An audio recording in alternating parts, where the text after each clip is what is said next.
नमस्कार और स्वागत है द डीप डाइव में। नमस्कार। आज हम एक बहुत ही जाने माने ग्रंथ गरुड़ पुराण के एक खास अध्याय की गहराई में उतर रहे हैं, अध्याय 15। जी। हमारे पास जो स्रोत हैं वो इसका बहुत ही दिलचस्प विश्लेषण करते हैं।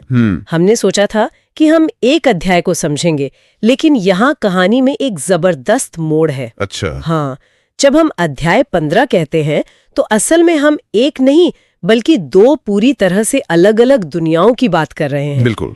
ऐसा लगता है कि इस एक अध्याय के नाम पर दो अलग अलग परंपराएं मौजूद हैं, जिनका विषय एक दूसरे से बिल्कुल जुदा है। सही बात है। तो चलिए इस गुत्थी को सुलझाते हैं और देखते हैं कि इस एक अध्याय में दो कहानियां कैसे छिपी हैं। बिल्कुल। देखिए, ये समझना बहुत जरूरी है कि गरुड़ पुराण की जो अलग अलग पांडुलिपियां हैं ना, हाँ। उनमें अध्याय 15 का विषय बिल्कुल बदल जाता है।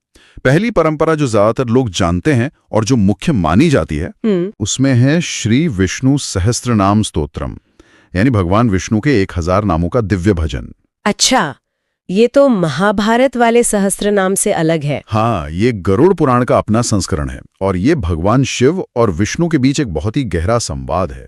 और दूसरी परंपरा वो क्या है? दूसरी परंपरा जो खास तौर पर गरुड़ पुराण सारोद्धार नाम के संस्करण में मिलती है, उसका विषय सुनकर शायद थोड़ी हैरानी हो। बताइए। वो धर्म और दर्शन से हटकर गर्भ विज्ञान और योग पर आधारित है। क्या?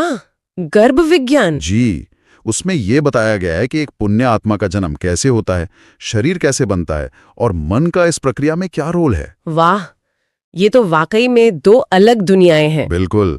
तो हम ऐसा करेंगे, पहले हम ज्यादा प्रचलित परंपरा यानी विष्णु सहस्त्रनाम पर विस्तार से बात करेंगे। ठीक है। और फिर इस दूसरी उतनी ही आकर्षक और कह सकते हैं कि वैज्ञानिक परंपरा के अनूठे पहलुओं को भी समझेंगे। बहुत बढ़िया। तो चलिए पहली परंपरा से शुरू करते हैं। आपने कहा कि इसकी शुरुआत ही बहुत नाटकीय है। हाँ बिल्कुल, ये सिर्फ नामों की एक लिस्ट नहीं है, बल्कि जैसा मैंने कहा, हिंदू धर्म के दो सबसे बड़े देवता, शिव जिन्हें यहाँ रुद्र कहा गया है और विष्णु जिन्हें हरि कहा गया है, के बीच एक संवाद है। और सवाल पूछने वाले हैं भगवान रुद्र। जी। पहला श्लोक कुछ यूं है। रुद्र उवाच संसार सागराद घोरान मुच्यते किम जपन प्रभु नरस्तम में परम जप्यम कथयत्वम जनार्दना। यहाँ जो बात सबसे पहले ध्यान खींचती है वो ये है कि सवाल कौन पूछ रहा है। रुद्र, जो स्वयं संहार के देवता हैं। बिल्कुल। सृष्टि के चक्र को समाप्त करने वाले वो पूछ रहे हैं कि मनुष्य इस भयानक संसार सागर से कैसे मुक्त हो सकता है। ये तो सचमुच दिलचस्प है। वो उस परम जप के बारे में जानना चाहते हैं जो मुक्ति दिला सके। ये अपने आप में नाम संकीर्तन यानी भगवान के नाम जपने के मार्ग को सर्वोच्च मान्यता देता है। एक तरह से संहार के देवता ही मुक्ति का मार्ग पूछ रहे हैं। बिल्कुल। तो भगवान हरि का जवाब क्या था? उनका जवाब बिल्कुल सीधा और स्पष्ट है। दूसरे और तीसरे श्लोक में वो कहते हैं, हरुर्वाच परेश्वरम परम ब्रह्म परमात्मानम अव्ययम विष्णुम नाम सहस्रेंग स्तुवन मुक्तो भवेत नरहा। एक मिनट, और अगला श्लोक भी इसी के साथ जुड़ा है। यत् पवित्रम परम जप्यम कथयामि वृषध्वज शृणुष्या विहितो भूत्वा सर्व पाप विनाशनम। तो हरि कहते हैं कि विष्णु के 1000 नामों की स्तुति करने से मनुष्य मुक्त हो जाता है। सीधी और सरल बात। हाँ, और ये जप सर्व पाप विनाशनम है, यानी सभी पापों का नाश करने वाला। यहाँ आकर्षक बात ये लगती है कि सगुण यानी रूप वाले ईश्वर के नाम का जाप निर्गुण यानी बिना रूप वाले ब्रह्म के प्राप्ति का रास्ता बताया गया है। बिल्कुल सही पकड़ा आपने। वो कहते हैं कि एकाग्र मन से सुनो और मैं तुम्हें वो परम पवित्र जप बताता हूँ। ठीक है, तो यहाँ से नामों का वो सिलसिला शुरू होता है। चलिए कुछ नामों और उनके गहरे अर्थों को देखते हैं, क्योंकि यहीं पर असली दर्शन छिपा है। जी। चौथा श्लोक है ओम वासुदेवो महाविष्णुर वामनो वासवो वसुहु बालचंद्र निभो बालो बलभद्रो बलाधिपः। इसमें हर नाम एक पूरी दुनिया है। वासुदेव का मतलब सिर्फ वसुदेव के पुत्र कृष्ण नहीं है। इसका कोई और गहरा अर्थ है? हाँ, इसका गहरा अर्थ है वो जो सभी जीवों में वास करता है और जिसमें सभी जीव वास करते हैं। अच्छा, तो ये ईश्वर के सर्वव्यापी होने का सिद्धांत है। बिल्कुल। फिर महाविष्णु हैं, जो विष्णु के उस विराट रूप को दिखाते हैं, जो कारण सागर में लेटे हैं और जिनके रोम छिद्रों से अनगिनत ब्रह्मांडों की उत्पत्ति होती है। एक मिनट, इसमें एक नाम है बालचंद्र निभः, यानी उगते हुए चांद की तरह दिखने वाला। ये थोड़ा हैरान करने वाला है। क्यों? क्योंकि उगते हुए चांद का प्रतीक तो हमेशा भगवान शिव से जोड़ा जाता है। यहाँ विष्णु के लिए इसका इस्तेमाल होना, क्या ये किसी गहरे संबंध की ओर इशारा करता है? बहुत अच्छा सवाल है। यही इस स्तोत्र की खूबसूरती है। ये दिखाता है कि शैव और वैष्णव परंपराओं में जो बाहरी भेद दिखता है वो तात्विक स्तर पर नहीं है। ये नाम दोनों देवताओं के बीच की एकता और सौंदर्य को दिखाता है। ये एक तरह का सम्मान है जो एक देवता दूसरे को दे रहे हैं। और बलभद्रो बलाधिपः का क्या अर्थ है? ये नाम उनकी शक्ति को दर्शाते हैं। बलभद्र मतलब जो बल से कल्याण करते हैं, और बलाधिपः मतलब जो समस्त बल के स्वामी हैं। तो इस एक ही श्लोक में उनका सर्वव्यापी रूप, उनका ब्रह्मांडीय रूप, उनकी सुंदरता और उनकी शक्ति सब कुछ आ गया। बिल्कुल। ये शक्ति सिर्फ शारीरिक नहीं है ना? मुझे लगता है कि अगला श्लोक इसी शक्ति के एक अलग रूप, मतलब ज्ञान की शक्ति पर केंद्रित है। सही कह रही हैं आप। 5वां श्लोक वेदों से जुड़ा है। बलि बंधन कृत वेधा वरेण्यो वेदविद कवि वेदकर्ता वेद रूपो वेद्यो वेद परिप्लुतः। बिल्कुल। यहाँ वेदविद का अर्थ है वेदों को जानने वाले, वेदकर्ता मतलब वेदों के रचयिता, और वेद रूपा यानी जिनका स्वरूप ही वेद है। लेकिन सबसे महत्वपूर्ण नाम है वेद्य, यानी वह जिसे वेदों के माध्यम से जाना जाता है। अच्छा, ये गीता जैसा ही है। हाँ, गीता में भी भगवान कृष्ण कहते हैं वेदेश सर्वैर हमेव वेद्य, यानी सभी वेदों के द्वारा जानने योग्य मैं ही हूं। ये दिखाता है कि सभी ज्ञान का अंतिम लक्ष्य वही एक तत्व है। आगे 7वें श्लोक में तो दर्शन की गहराई और भी बढ़ जाती है। जी। आत्मा च परमात्मा च प्रत्यगात्मा वियतपरा। हाँ, यहाँ आत्मा, परमात्मा और प्रत्यगात्मा तीनों का जिक्र है। आमतौर पर हम सिर्फ आत्मा और परमात्मा के बारे में सुनते हैं। ये प्रत्यगात्मा क्या है और ये क्यों महत्वपूर्ण है? ये वेदांत का सार है। आत्मा यानी वो चेतना जो सभी जीवों में मौजूद है। ठीक है। परमात्मा यानी वो सर्वोच्च ब्रह्मांडीय चेतना, और प्रत्यगात्मा का अर्थ है अंदर की ओर देखने वाली साक्षी चेतना। साक्षी चेतना? हाँ, ये वो चेतना है जो हमारे मन, बुद्धि और अहंकार के पार जाकर देखती है, जो सिर्फ एक दृष्टा है। ये कुछ शब्दों में चेतना के अलग अलग स्तरों को परिभाषित कर देता है। वाह। और फिर 11वें श्लोक में एक और दिलचस्प विचार आता है जो द्वैत और अद्वैत के दर्शन को छूता है। पुरुषः प्रकृतिस्तथा। हाँ, यहाँ विष्णु को पुरुष, आत्मा या चेतना, और प्रकृति पदार्थ या ऊर्जा दोनों कहा गया है। लेकिन सांख्य दर्शन में तो ये दोनों अलग अलग हैं। बिल्कुल, सांख्य दर्शन में पुरुष और प्रकृति को दो अलग अलग तत्व माना जाता है। लेकिन यहाँ अद्वैत वेदांत की झलक है जो कहता है कि पदार्थ ईश्वर से अलग नहीं है, बल्कि उसी की एक ऊर्जा है। सही। सृष्टि और सृष्टिकर्ता में कोई मौलिक भेद नहीं है। तो इसका मतलब ये हुआ कि ब्रह्मांड ही हर चीज, चाहे वो चेतन हो या जड़, उसी एक स्रोत से है। जी। ये विचार 13वें श्लोक में और भी साफ हो जाता है। सर्वस्य जगतो धाम सर्वदर्शी च सर्वभृत सर्वानुग्रह कृत देवः सर्वभूतिर्दिस्थितः। बिल्कुल। इस श्लोक का आखिरी नाम सर्वभूतिर्दिस्थिता सबसे महत्वपूर्ण नामों में से एक है। इसका क्या मतलब है? इसका मतलब है वो जो सभी प्राणियों के हृदय में स्थित है। ये अंतर्यामी का सिद्धांत है कि ईश्वर केवल बाहर किसी मंदिर या स्वर्ग में नहीं, बल्कि हमारे भीतर भी हैं। हाँ, हमारे भीतर के शासक और साक्षी के रूप में भी मौजूद हैं। ये बहुत ही सशक्त विचार है। लेकिन फिर कुछ श्लोकों में ऐसे विरोधाभास आते हैं जो सोचने पर मजबूर कर देते हैं। जैसे 19वें श्लोक में धर्मो धर्मी चा कर्मी चा सर्वकर्म विवर्जितः। ये अद्भुत है ना? हाँ, उन्हें कर्मी, कर्म करने वाला भी कहा गया है, और सर्वकर्म विवर्जितः, सभी कर्मों से रहित भी। ये एक पहेली जैसा लगता है। इसे कैसे समझें? ये भगवत गीता के निष्काम कर्म का सिद्धांत है। ईश्वर सृष्टि का निर्माण करते हैं, पालन करते हैं, संहार करते हैं। वे एक कर्मी हैं। लेकिन वे उसके कर्म बंधन में नहीं बंधते, क्योंकि वे कर्ता होने के भाव से मुक्त हैं। वे सर्वकर्म विवर्जितः हैं। तो ये हमें सिखाता है कि कर्म करो, लेकिन उसके फल से मत जुड़ो। बिल्कुल। 15वें श्लोक में एक और बहुत ही सुंदर और आश्वस्त करने वाला नाम आता है, सर्वमित्रः। हाँ। सर्वध्येयः, सर्वमित्रः, सर्वदेव स्वरूप धृक्। सर्वमित्रः यानी सबके मित्र। ये एक बहुत गहरा धार्मिक वक्तव्य है। कैसे?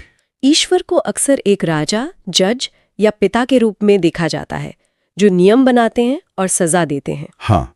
लेकिन मित्र का रूप उन्हें हमारे बराबर लाता है। एक ऐसे साथी के रूप में जिस पर हम भरोसा कर सकते हैं। तो ये दर पर आधारित रिश्ते के बजाय प्रेम और मित्रता पर आधारित भक्ति का मार्ग दिखाता है। बिल्कुल सही। ये तो सचमुच नामों का एक गहरा सागर है। अंत में स्रोत बताते हैं कि इस जप के क्या लाभ हैं, जिसे फलश्रुति कहते हैं। ये सिर्फ पुण्य कमाना तो नहीं है। नहीं, बिल्कुल नहीं। मुख्य रूप से 4 फल बताए गए हैं। पहला है विष्णुत्व, यानी जपने वाला व्यक्ति विष्णु का स्वरूप या प्रकृति प्राप्त कर लेता है। दूसरा है पापों का नाश, सर्व पाप विशुद्धात्मा, आत्मा सभी पापों से शुद्ध हो जाती है। तीसरा है निर्भयता। जी, न भयम क्वचित आपनोति, व्यक्ति को कहीं भी किसी भी प्रकार का भय नहीं रहता। और चौथा थोड़ा रहस्यमयी है, जगद वशे वर्तते दम, मतलब संसार उसके वश में आ जाता है। इसका क्या मतलब है? क्या ये किसी तरह की शक्ति की बात है? इसका मतलब तानाशाही नियंत्रण नहीं है। इसका दार्शनिक अर्थ यह है कि जब व्यक्ति की चेतना ब्रह्मांड की चेतना के साथ एक हो जाती है तो बाहरी परिस्थितियां उसे परेशान नहीं करती। अच्छा। वो संसार का दास नहीं रहता, बल्कि उसका स्वामी बन जाता है, क्योंकि उसने अपने भीतर के संसार को जीत लिया है। ठीक है, तो ये थी अध्याय 15 की पहली दुनिया, भक्ति, दर्शन और ब्रह्म ज्ञान की दुनिया। अब बिल्कुल अलग गियर लगाते हैं और उस दूसरे रहस्यमयी अध्याय 15 पर आते हैं। हाँ, हम धर्मशास्त्र से सीधे जीव विज्ञान में कूद रहे हैं। हाँ, ये एक बहुत बड़ा बदलाव है।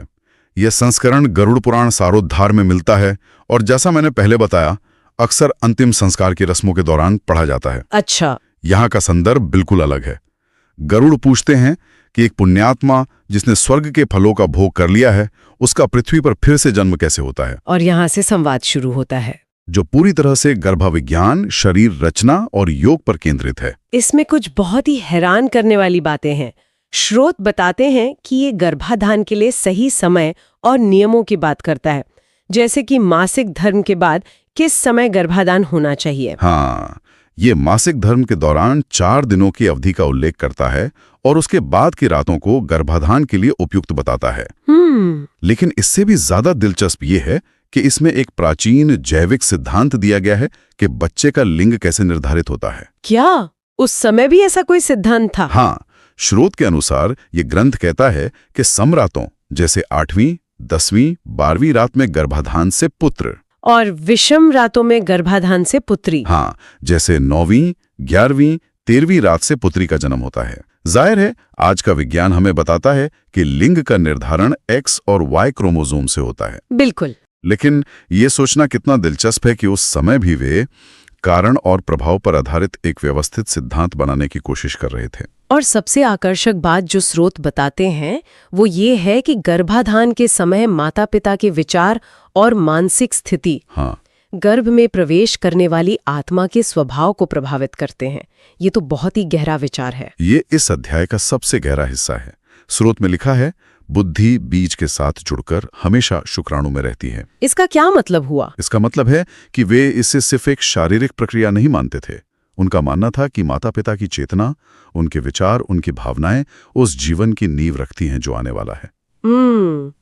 ये दिखाता है कि वे केवल शरीर पर ही नहीं बल्कि मानसिक और आध्यात्मिक आयाम पर भी जोर दे रहे थे। ये तो कुछ आज की एपिजेनेटिक्स की बहस जैसा लगता है। बिल्कुल, उसकी एक प्राचीन प्रतिध्वनि जैसा लगता है, जहां माना जाता है कि माहौल और अनुभव जीन्स को प्रभावित कर सकते हैं। स्रोत ये भी बताते हैं कि इस अध्याय में शरीर रचना का भी वर्णन है, जो 5 महाभूतों पृथ्वी, जल, अग्नि, वायु और आकाश पर आधारित है।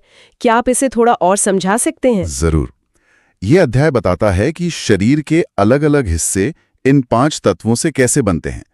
जैसे पृथ्वी तत्व से हड्डियां, त्वचा और मांस बनता है, और जल तत्व से रक्त, लार और अन्य तरल पदार्थ बनते हैं। अग्नि तत्व से भूख, प्यास और शरीर की गर्मी पैदा होती है। वायु तत्व गति और श्वास के लिए जिम्मेदार है, और आकाश तत्व शरीर के भीतर के खाली स्थान जैसे नसों और धमनियों का प्रतिनिधित्व करता है। तो ये शरीर को ब्रह्मांड का एक छोटा रूप देखने का एक तरीका है। बिल्कुल। अब माइक्रोकॉस्म ऑफ द मैक्रोकॉस्म। तो अगर हम एक बड़ा चित्र देखें तो ये दूसरा अध्याय हमें क्या बताता है? ये हमें बताता है कि पुराण केवल धर्म ग्रंथ या मिथकों का संग्रह नहीं थे। नहीं, वे अपने समय के विश्वकोश मतलब एनसाइक्लोपीडिया थे। उनमें धर्म, दर्शन, सामाजिक नियम और उस समय का उपलब्ध विज्ञान भी शामिल था।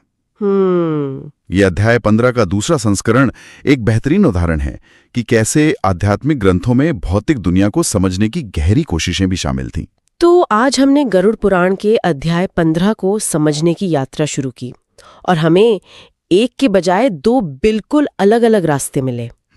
एक रास्ता भक्ति और दर्शन का है, जो विष्णु के 1000 नामों के माध्यम से हमें चेतना की गहराइयों और मुक्ति की ओर ले जाता है। और दूसरा रास्ता विज्ञान और योग का है, जो मानव जीवन की शुरुआत के भौतिक और मानसिक रहस्यों को उजागर करता है।